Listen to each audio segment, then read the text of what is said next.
कैसे ही आप सभी स्टूडेंट। तो आज की इस वीडियो में मैं आप सभी बच्चों को FOUP सेमेस्टर 2 आप सभी बच्चों का माइनर पेपर, चाहे वो डिसिप्लिन से है चाहे वो वोकेशनल से है, मैं आपको दोनों का इंपॉर्टेंट क्वेश्चन बता रहा हूँ जो कि पेपर में आपको पूछा जाएगा। पेपर आपका 75 नंबर का होने वाला है, चाहे वो वोकेशनल हो चाहे डिसिप्लिन हो। तो चलिए इंपॉर्टेंट क्वेश्चन बताते हैं इस वीडियो में। अगर लगे आपको ये वीडियो आपके लिए हेल्पफुल है तो आप अपने दोस्तों को इस वीडियो को शेयर करें। चैनल पर अगर आप हमारे न्यू अगर आए हैं तो चैनल सब्सक्राइब करें, साथ में बेल आइकन पे क्लिक कर सकते हैं ताकि इसी प्रकार जब भी न्यू वीडियो आएगा सबसे पहले आपको अपडेट मिल जाएगा। डिस्क्रिप्शन बॉक्स में टेलीग्राम, फेसबुक, ट्विटर, इंस्टा सभी चीज़ों लिंक अवेलेबल है, आप हमें जहाँ फॉलो करना चाहे कर सकते हैं।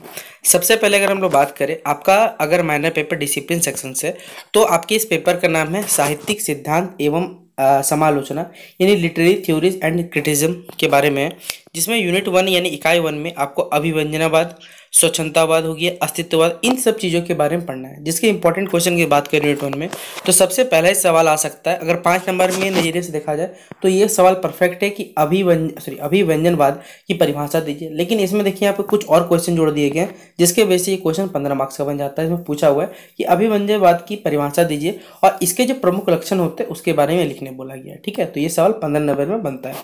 अगला सवाल है हमारे पास, अभिव्यंजनवाद और छायावाद में क्या अंतर होता है, इस अंतर को स्पष्ट कर। इस प्रकार से सवाल बन सकता है। क्वेश्चन नंबर जो 3 है उसमें बोला गया कि हिंदी साहित्य में अभिव्यंजनवाद का विकास जो हुआ वो किस प्रकार हुआ या कैसे हुआ, इसके बारे में आपको बताने बोला गया क्वेश्चन नंबर 3 में। ठीक है, अगला क्वेश्चन नंबर 4 है हमारे पास कि स्वच्छंदतावाद क्या होता है और इसके जो प्रमुख गुण हैं उनका विवेचन करिए। ये क्वेश्चन नंबर 4 में पूछा गया है।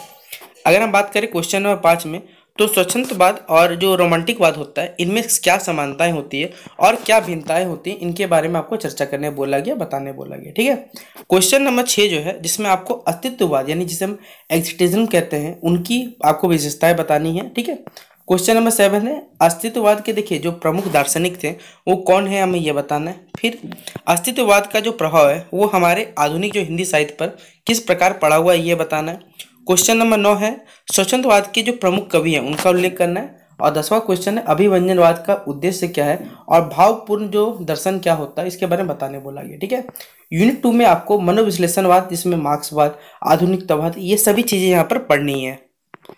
तो इसके अगर हम इंपॉर्टेंट क्वेश्चन की बात करें तो सबसे पहला सवाल 5 नंबर ही आ सकता है कि मनोविश्लेषण सिद्धांत क्या होता है और इसके संस्थापक कौन है। ठीक है, फिर फ्रॉइड, ये सवाल इंपॉर्टेंट कर लीजिएगा कि फ्रॉइड के अनुसार जो मनोविश्लेषण सिद्धांत के जो प्रमुख तत्व हैं उनकी आपको विवेचना करनी बोलेगी क्वेश्चन नंबर 2 में।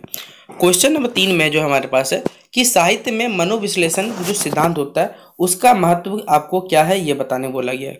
क्वेश्चन नंबर 4 है हमारे पास मार्क्सवाद की परिभाषा दीजिए और इसके जो प्रमुख सिद्धांत है उसके बारे में आपको यहाँ लिखने बोला गया क्वेश्चन नंबर 4 में।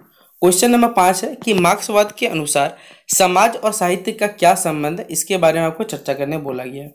क्वेश्चन नंबर 6 में मार्क्सवाद आलोचना की विशेषताएं आपको बतानी है। क्वेश्चन नंबर जो 7 है हमारे पास उसमें आधुनिकतावाद क्या होता है इसकी विशेषताएं बताइए। और क्वेश्चन नंबर 8 है हिंदी कविता में जो हमारा आधुनिकतावाद है इसका क्या प्रभाव होता है, इसके बारे में चर्चा करने बोला गया है। क्वेश्चन नंबर 9 है मार्क्सवाद और जो मनोविश्लेषणवाद है इसमें क्या अंतर होता है, इस अंतर को आप स्पष्ट करें क्वेश्चन नंबर 9 के लिए। ठीक है, अगला हमारे पास है जिसमें लास्ट सवाल है कि आधुनिकतावादी कवियों के जो नाम और उनकी कुछ रचनाओं उनके बारे में आपको यहाँ पर लिखने बोला गया। ठीक है, अगला हमारे पास है यूनिट 3 में जिसमें संरचनावाद, कल्पना, बिंब, फैंटेसी, मिथक एवं बेसिक प्रतीक के बारे में पढ़ना है। इसकी इंपॉर्टेंट क्वेश्चन बात करें तो सबसे पहले संरचनावाद की परिभाषा तथा इसकी विशेषताएं बताएं। क्वेश्चन नंबर 2 हो सकता है संरचनावादी आलोचना का उद्देश्य क्या है, ये बताइए। क्वेश्चन नंबर 3 है साहित्य में कल्पना या फिर जिसे इमेजिनेशन कहते हैं इसकी भूमिका का वर्णन करें। क्वेश्चन नंबर 4 है बिंब यानी इमेज क्या होता है, इसके प्रकार और महत्व लिखिए। 5वां क्वेश्चन है फैंटेसी और कल्पना में क्या अंतर होता है, ये बताइए। फिर मिथक यानी जो मिथ होता है वो क्या होता है, इसके आधुनिक साहित्य में जो मिथक की भूमिका लिखिए। और 7 नंबर प्रतीक या जिस सिंबल कहते हैं इसमें इसकी परिभाषा दीजिए, इसके जो का उदाहरण से समझाना है। बिंब और प्रतीक में क्या देखिए बेसिकली अंतर होता है, इसको स्पष्ट करने बोला गया। फिर क्वेश्चन 9 है संरचनावाद के जो प्रमुख सिद्धांतकार हैं उनका उल्लेख करने बोला गया। 10 नंबर मिथक का जो फैंटेसी होता है इनके प्रयोग से साहित्य बेसिक अर्थ कैसे जो है वो गहराया जाता है, हमें ये बताना है। ठीक है, और यूनिट 4 में आपको प्रमुख हिंदी आलोचनक एवं लेखक बारे में पढ़ना है जिसमें श्रीधर पाठक, जैनेन्द्र कुमार, यशपाल, रामविलास शर्मा और नामवर सिंह के बारे में इनको पढ़ने बोला गया आपको। तो पहला ही क्वेश्चन है कि श्रीधर पाठक की रचनात्मक जो विशेषताएं हैं उनका आपको यहाँ पर वर्णन करने बोला है क्वेश्चन नंबर 1 में। फिर अगला है जैनेन्द्र कुमार की जो साहित्यिक दृष्टि है उन पर प्रकाश डालने बोला है। और अगला क्वेश्चन है यशपाल जी के उपन्यासों में यथार्थवाद के सिद्धांतों की चर्चा करनी है।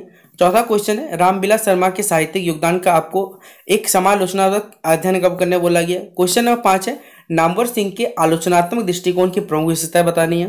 क्वेश्चन नंबर 6 यशपाल जी की जो कह सकते हैं प्रगतिवादी लेखक क्यों कहा जाता है इसके बारे में बताना है। क्वेश्चन नंबर 7 है जैनेन्द्र के मनोवैज्ञानिक उपन्यासों की यहाँ विशेषता बतानी है। फिर 8वां क्वेश्चन है रामविलास शर्मा का योगदान जो है वो हिंदी आलोचना में क्या है बताना है। क्वेश्चन नंबर 9 है जो नामवर सिंह के आलोचनात्मक ग्रंथों के नाम लिखने बोले गए।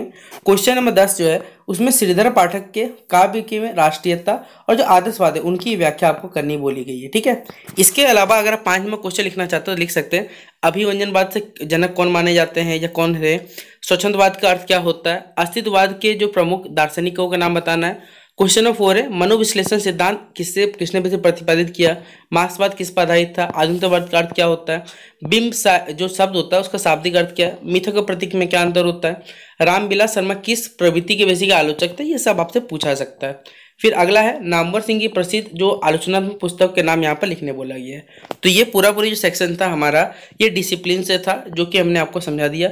अब मैं आपसे बच्चों को लेके चलता हूँ वोकेशनल पेपर में जो कि सवाल आ सकता है। ठीक है, अब यहाँ पर जो पेपर है उसका नाम है प्रयोजन मूलक हिंदी हमारे पास है, जिसमें यूनिट 1 में क्या पढ़ना है तो प्रयोजन मूलक हिंदी, उसकी अवधारणा, स्वरूप, उद्देश्य, प्रासंगिकता, उपायदिता और विशिष्ट चुनौतियों के बारे में पढ़ना है। तो इसके 1 मार्क्स के सवाल, 5 मार्क्स सवाल और 15 मार्क्स के सवाल जो आ सकते हैं वो मैं आपको बताता हूँ यहाँ पर। तो पहला सवाल है प्रयोजन मूलक हिंदी किसे कहते हैं, 1 मार्क्स में आ सकता है। प्रयोजन मूलक हिंदी का जो प्रमुख उद्देश्य होता है वो क्या होता है, प्रयोजन मूलक हिंदी का स्वरूप कैसा है, प्रयोजन मूलक जो हिंदी शब्द है वो सबसे पहले कब प्रचलन में है, फिर प्रयोजन मूलक जो हिंदी की एक चुनौती के बारे में लिखने बोला गया है। ठीक है, अगर हम बात करें 5 मार्क्स के क्वेश्चन के नजरिए से तो प्रयोजन मूलक हिंदी की परिभाषा दीजिए, प्रयोजन मूलक हिंदी की उपादेयता स्पष्ट करिए, प्रयोजन मूलक हिंदी की विशेषता लिखने बोली गई आपको। क्वेश्चन नंबर 4 जो है हिंदी साहित्य की प्रासंगिकता पर संक्षेप में क्या करना है, टिप्पणी आपको करने बोला गया है। क्वेश्चन नंबर 5 में प्रयोजन मूलक हिंदी की चुनौतियों का आपको उल्लेख करने बोला गया। ये सारे के सारे सवाल थे 5 मार्क्स के। अब मैं आपको लेके आता हूँ 15 मार्क्स के सवाल पे जो पेपर पूछा जाएगा 100%। यहाँ पर पहला सवाल है प्रयोजन मूलक हिंदी की जो अवधारणा होती है उसका स्वरूप होता है और उसका जो उद्देश्य होता है इसके बारे में आपको विस्तार पूर्वक यहाँ पर क्या निम्न लिखने बोला गया। ये क्वेश्चन नंबर 1 है। क्वेश्चन नंबर 2 है आज के युग में प्रयोजन मूलक हिंदी की जो आवश्यकता एवं प्रासंगिकता पर आपको क्या करना है, चर्चा करने बोला गया। क्वेश्चन नंबर 3 जो है प्रयोजन मूलक हिंदी की उपादेयता एवं चुनौतियों का विवेचन करें। क्वेश्चन नंबर 4 है प्रयोजन मूलक हिंदी को व्यवहारिक जीवन में लागू करने की समस्या क्या है और इसके उदाहरण सहित आपको ये सही समझाने बोला गया है।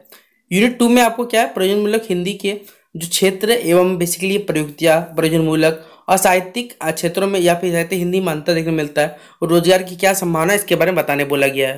तो इसके 1 मार्क्स से सवाल है प्रयोजन मूलक हिंदी के कितने प्रमुख क्षेत्र है, साहित्यिक हिंदी और प्रयोजन मूलक हिंदी में क्या अंतर होता है और रोजगार के क्षेत्र में प्रयोजन मूलक हिंदी की क्या भूमिका है, मीडिया क्षेत्र में प्रयोजन मूलक हिंदी का उपयोग क्यों आवश्यक है, फिर प्रयोजन मूलक हिंदी किन क्षेत्रों में प्रयुक्त होती है। 5 मार्क्स सवाल आ सकता है तो प्रयोजन मूलक हिंदी और साहित्यिक हिंदी में अंतर बताइए, प्रयोजन मूलक हिंदी के प्रमुख जो कह सकते हैं प्रयोग क्षेत्रों का वर्णन करने बोला गया, फिर रोजगार की दृष्टि से प्रयोजन मूलक हिंदी की उपयोगिता स्पष्ट करें। चौथा नंबर है हमारे पास शिक्षा और प्रशासन में प्रयोजन मूलक हिंदी का महत्व बताइए। अब प्रयोजन मूलक हिंदी के माध्यम से करियर की जो संभावना है उसके बारे में बताना है। 15 मार्क्स में देखा जाए तो प्रयोजन मूलक हिंदी के विभिन्न क्षेत्रों एवं प्रयुक्तियों का विस्तृत आपको यहाँ पर विवेचन करने बोला गया है। क्वेश्चन नंबर 2 में बोला गया कि प्रयोजन मूलक जो हिंदी है और साहित्यिक जो हिंदी के स्वरूप तथा उद्देश्य की आपको यहाँ तुलना करने बोलेगी। क्वेश्चन नंबर 3 है आधुनिक रोजगार क्षेत्र में जो प्रयोजन मूलक हिंदी की संभावना को विश्लेषण करने बोला गया।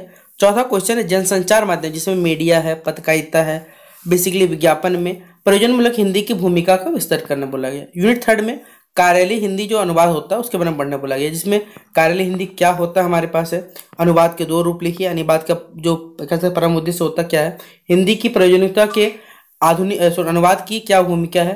क्वेश्चन नंबर 5 है अनुवाद की एक विशेषता बताना है। अब 5 मार्क्स सवाल क्या क्या आ सकता है, अनुवाद की परिभाषा एवं विशेषताएं बतलाने बोला गया। क्वेश्चन नंबर 2 जो है यहाँ पर वो पूछा हुआ है कि अनुवाद के विभिन्न जो रूपों का वर्णन करना है, फिर कार्यालय हिंदी की आवश्यकता क्यों है, हिंदी की प्रयोजनीयता में अनुवाद की भूमिका स्पष्ट करें। 5वां क्वेश्चन है अनुवाद प्रक्रिया के प्रमुख चरण यहाँ पर लिखने बोला गया। 15 मार्क्स से सवाल पूछा सकता है। कार्यालय हिंदी की आवश्यकता उपयोगिता पर चर्चा करें, अनुवाद की प्रक्रिया और सिद्धांतों विस्तृत लिखे, हिंदी के विकास में अनुवाद की भूमिका चर्चा करें और कार्यालय हिंदी और अनुवाद के परस्पर संबंध की व्याख्या करनी बोलेगी आपको।